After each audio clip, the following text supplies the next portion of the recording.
Confidence is not a gift handed to a chosen few. It is not something you are simply born with experience, shaped through challenges, and strengthened every time you choose to believe in yourself despite the odds. Confidence is the voice inside you that says, "I can do this," even when the world whispers, "You can't." It is the courage to stand tall, speak your truth, and walk forward even when your knees tremble. But how does one become confident? It begins with self-acceptance. In today's world, we are surrounded by constant comparisons, social media, magazines, and society's expectations are quick to tell us who we should be, what we should look like, and how we should live. And slowly, we begin to measure ourselves against unrealistic standards. But true confidence starts when you say, "I'm enough, exactly as I am." When you stop trying to be someone else and embrace your own strengths, talents, and even your flaws, you take the first step towards unshakable self-belief. The second pillar is preparation. You see, confidence is not just a feeling, it is a byproduct of being ready. When you prepare, you remove fear. If you are studying for an exam, practice until you know your material inside out. If you are giving a speech, rehearse until the words flow naturally. The more prepared you are, the more capable you will feel, and capability feeds confidence. Then there's the power of your thoughts. Your mind can be your greatest ally or your most dangerous enemy. Too often, we allow self-doubt to run our lives. "I'm not good enough.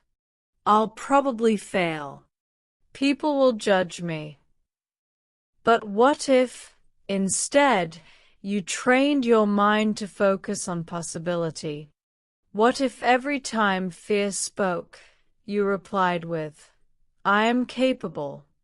I am strong. I can handle this"? You would be amazed how quickly your reality changes when your thoughts align with belief rather than fear.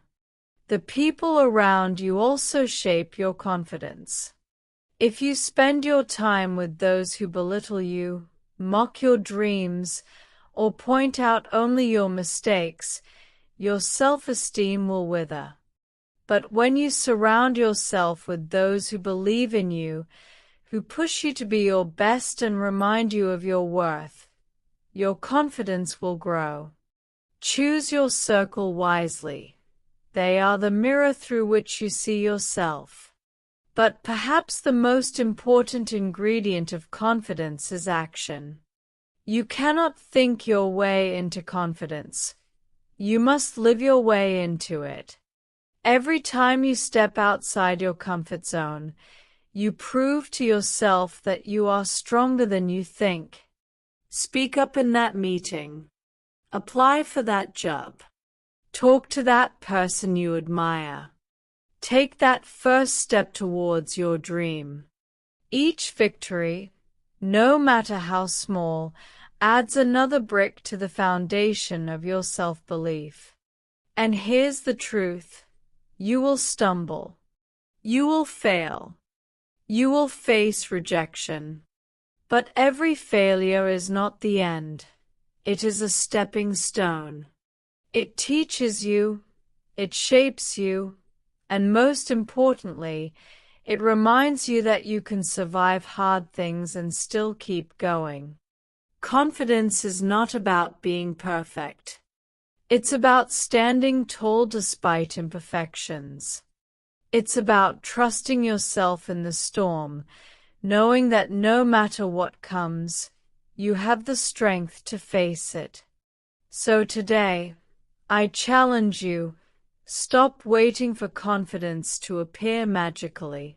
Build it. Accept yourself. Prepare for your battles. Feed your mind with belief. Surround yourself with the right people. And take action, even if your hands shake and your heart pounds. Because the day you stop letting fear control you, the day you start trusting yourself, is the day you stop just existing and start truly living.